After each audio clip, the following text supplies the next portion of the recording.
आदरणीय मेरे प्रिय दोस्तों और भक्तों, ध्रुव वंश में राजा वेन और पृथु के चरित्र का वर्णन आपके समक्ष कर रहा हूँ। यह वृतांत श्री विष्णु पुराण से लिया गया है और दोस्तों लगभग 15 मिनट का यह वृतांत होने वाला है। आपसे विनती है कि बने रहिए। इस वृतांत के अंत तक आपको राजा वेन और पृथु के चरित्र के वर्णन के बारे में स्वतः पता लग जाएगा। तो दोस्तों बिना समय गवाए आइए इस वृतांत को शुरू करते हैं। श्री पराशर जी कहते हैं कि हे मैत्रेय जी, परम तपस्वी ध्रुव की पत्नी के गर्भ से 2 पुत्र उत्पन्न हुए जो जगत में शिष्टि और भव्य नाम से जाने गए। शिष्टि और भव्य नाम से जाने वाले यह पुत्रों में भव्य से शंभु का जन्म हुआ और शिष्टि के द्वारा उसकी पत्नी सुच्छाया ने रिपु और रिपुंजय, विप्र, वृकल और वृकतेजा नामक 5 पुत्रों को जन्म दिया। उनमें से रिपु की पत्नी बृहति के गर्भ से महातेजस्वी चाक्षुष का जन्म हुआ। चाक्षुष की भार्या पुष्करणी से जो वरुण कुल में उत्पन्न और महात्मा वीरण प्रजापति की कन्या थी, मनु की उत्पत्ति हुई जो 6ठे मनवंतर के अधिपति हुए। तेजस्वियों में श्रेष्ठ मनु से वैराज प्रजापति की पुत्री नलवला का विवाह हुआ। उसके गर्भ से 10 कुरु, पुरु, शतद्युम्न, तपस्वी, सत्यवान, शुचि, अग्निष्टोम, अतिरात्र और सुद्युम्न और अभिमन्यु नामक महातेजस्वी पुत्रों का जन्म हुआ। कुरु से उनकी पत्नी आग्नेयी ने अंग, सुमना, ख्याति, अंगिरा, क्रतु और शिवी नामक 6 परम तेजस्वी पुत्रों को जन्म दिया। अंग की पत्नी सुनीता के गर्भ से वेन उत्पन्न हुआ। अंग की पत्नी सुनीता के गर्भ से वेन उत्पन्न हुआ। ऋषियों ने उस वेन के दाहिने हाथ का संतान के लिए मंथन किया था। हे महामुनि, वेन के हाथ का मंथन करने पर उससे वैन्य नामक पुत्र उत्पन्न हुए जो पृथु नाम से प्रख्यात हुए और जिन्होंने प्रजा के हित के लिए पूर्व काल में पृथ्वी का दोहन किया था। इतनी कथा सुनने के उपरांत मैत्रेय जी कहते हैं कि हे ऋषिवर, परमर्षियों ने वेन के हाथ का मंथन क्यों किया, जिससे महापराक्रमी पृथु की उत्पत्ति हुई। मैत्रेय जी की जिज्ञासा देखकर श्री पराशर जी बोले कि हे द्विज, अंग की पत्नी सुनीता जो मृत्यु की पुत्री थी, उसी से वेन का जन्म हुआ। हे मैत्रेय, वह मृत्यु की कन्या का पुत्र अपने मातामह यानी कि नाना के दोष से स्वभाव से ही दुष्ट प्रकृति का हुआ।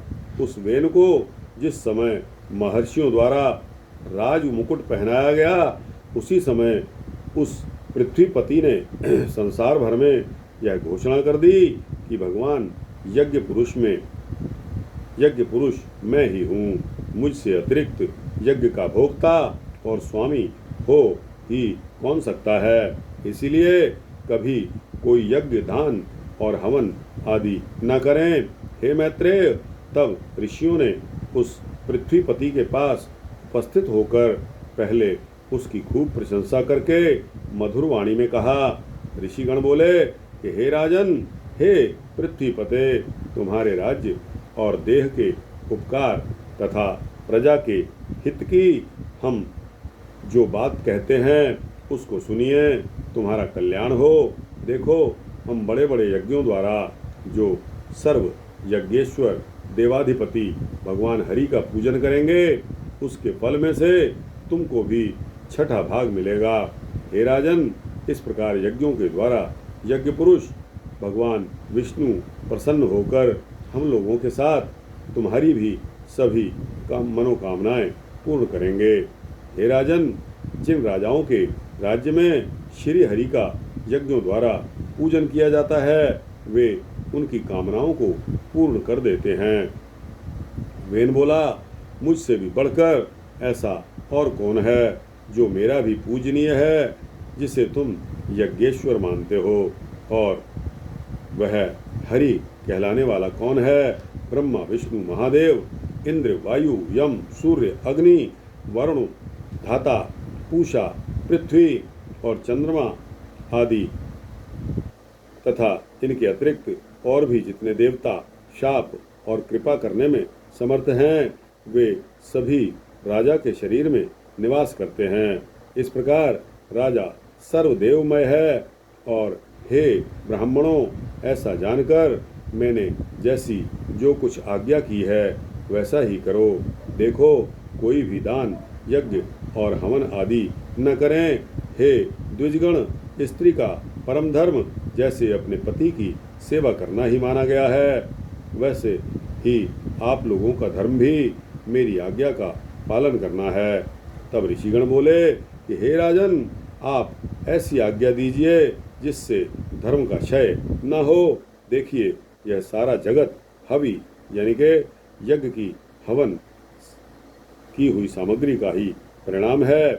तब श्री पराशर जी बोलते हैं कि हे मैत्रेय, महर्षियों के इस प्रकार बारंबार समझाने और कहने पर भी जब वेन ने ऐसी आज्ञा नहीं दी तो वे अत्यंत क्रुद्ध होकर, अमर्ष युक्त होकर आपस में कहने लगे, इस पापी को मारो मारो, जो अनादि और अनंत यज्ञ पुरुष प्रभु भगवान विष्णु की निंदा करता है। वह अनाचारी किसी प्रकार पृथ्वीपति होने के योग्य नहीं है। ऐसा कहकर मुनिगणों ने भगवान की निंदा आदि करने के कारण पहले ही मरे हुए उस राजा को मंत्र से पवित्र किए हुए कुशाओं से मार डाला। हे द्विज, तदनंतर उन मुनीश्वरों ने चारों ओर ऊंची उड़ती हुई धूलि देखी। उसे देखकर उन्होंने अपने निकटवर्ती लोगों से पूछा कि यह धूल कैसी है। उन पुरुषों ने कहा कि राज्य के राजाहीन हो जाने से दीन दुखी लोगों ने चोर बनकर दूसरों का धन लूटना शुरू कर दिया है। हे मुनिवरों, उन तीव्र वेग वाले दूसरों के धन को चुराने वाले चोरों के उत्पात से ही यह बड़ी भारी धूल उड़ रही है। तब उन सब मुनीश्वरों ने आपस में सलाह की और सलाह करके उस पुत्रहीन राजा की जंघा का पुत्र के लिए यत्न पूर्वक मंथन किया।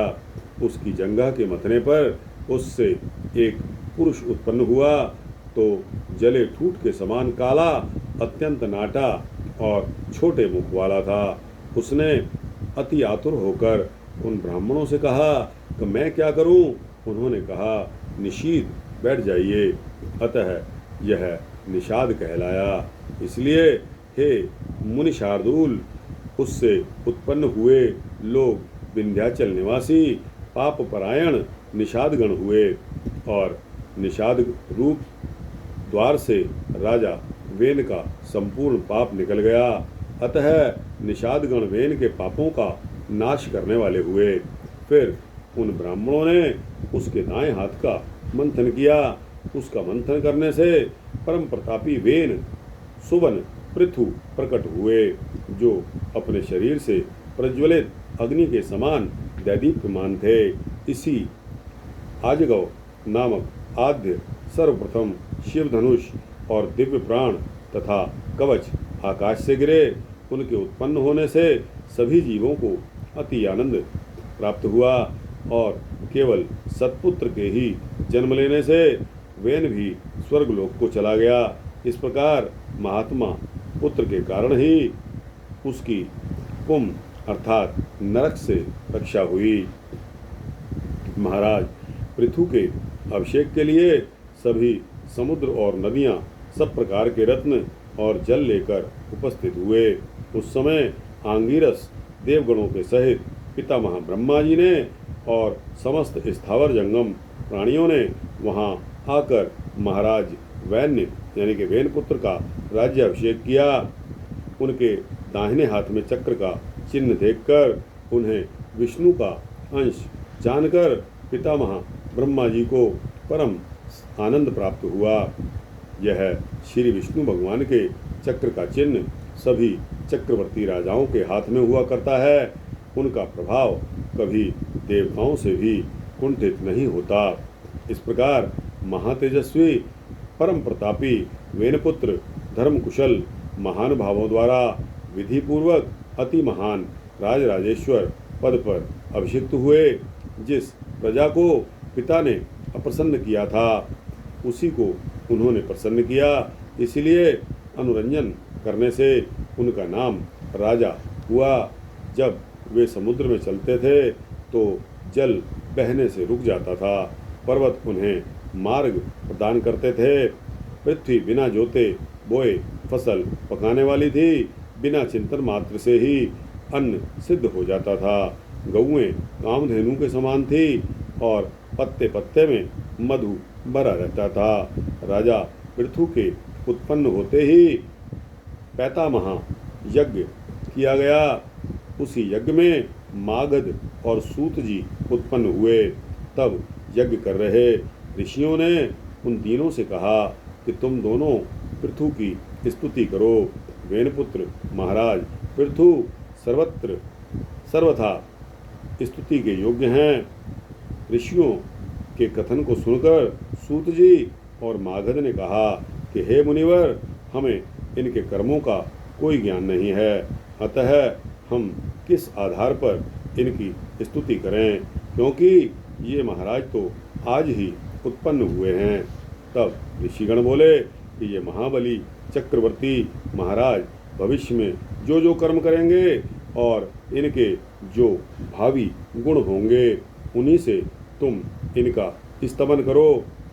ऐसा सुनकर राजा को भी परम संतोष हुआ।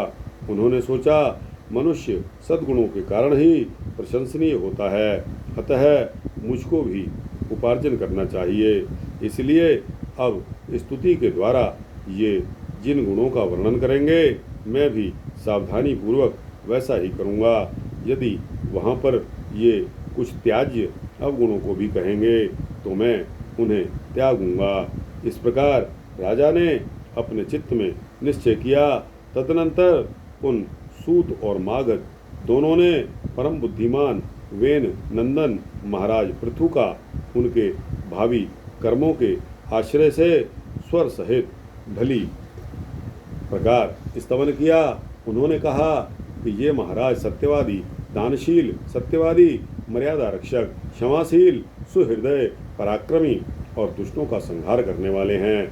ये धर्मज्ञ, कृतज्ञ, दयावान, प्रियभाषी, माननीयों को मान देने वाले, यज्ञपरायण, ब्रह्मण्य, साधु समाज में सम्मानित और शत्रु तथा मित्र के समान व्यवहार करने वाले हैं। इस प्रकार सूत और मागध के कहे हुए गुणों को उन्होंने अपने चित्त में धारण कर लिया और उसी प्रकार के कार्य किए। तब उन पृथ्वीपति ने पृथ्वी का पालन करते हुए बड़ी बड़ी दक्षिणाओं वाले अनेकों यज्ञ किए। अराजकता के समय औषधियाँ धान्य के नष्ट हो जाने से भूख से व्याकुल हुई प्रजा पृथ्वीनाथ पृथु के पास आई और पूछने पर प्रणाम करके उनसे अपने आने का कारण निवेदन किया।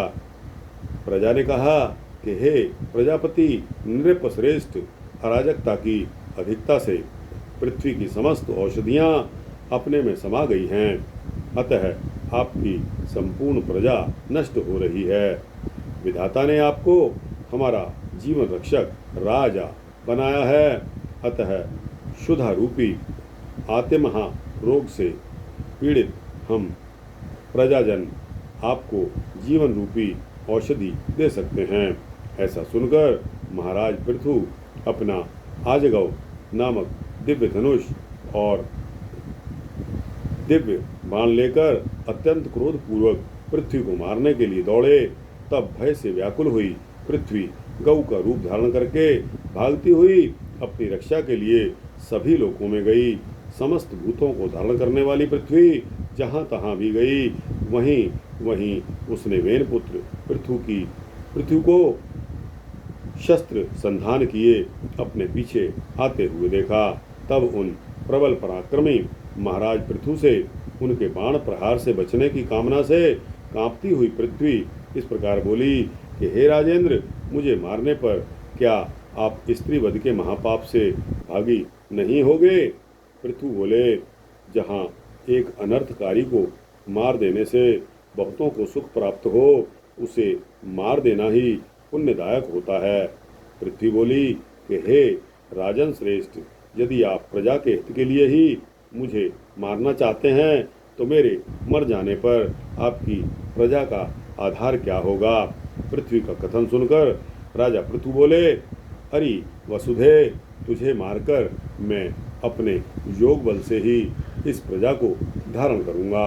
श्री पराशर जी कहते हैं कि राजा पृथु की वाणी को सुनकर अत्यंत भयभीत एवं कांपती हुई पृथ्वी ने उस पृथ्वीपति को पुनः प्रणाम करके कहा कि हे राजन, यत्न पूर्वक आरंभ किए हुए सभी कार्य सिद्ध हो जाते हैं। अतः मैं भी आपको एक उपाय बताती हूँ। हे नरकनाथ, मैंने जिन समस्त औषधियों को पचा लिया है, उन्हें यदि आपकी इच्छा हो तो दुग्ध रूप में मैं दे सकती हूँ। अतः हे धर्मात्माओं में श्रेष्ठ महाराज, आप प्रजा के हित के लिए कोई ऐसा वत्स यानी कि बछड़ा बनाइए जिससे वात्सल्यवश मैं उन्हें दुग्ध रूप से निकाल सकूं, और मुझको आप सर्वत्र समतल कर दीजिए, जिससे मैं उत्तमोत्तम औषधियों के बीज रूप दुग्ध को सर्वत्र उत्पन्न कर सकूं। तब महाराज पृथु ने अपने धनुष की कोटि से सैकड़ों हजारों पर्वतों को उखाड़ा और उन्हें एक स्थान पर इकट्ठा कर दिया। इससे पूर्व पृथ्वी के समतल न होने से पुर और ग्राम आदि का कोई नियमित विभाग नहीं था। हे मैत्रेय, उस समय अन्य गौरक्षा, कृषि और व्यापार का भी कोई क्रम नहीं था। यह सब तो वेनपुत्र पृथु के समय से ही आरंभ हुआ। हे द्विजोत्तम, जहाँ जहाँ भूमि समतल थी, वहीं वहीं पर प्रजा ने निवास करना पसंद किया। उस समय तक प्रजा का आहार केवल फल मूल आदि ही था, वह भी औषधियों के नष्ट हो जाने से बड़ा दुर्लभ हो गया था।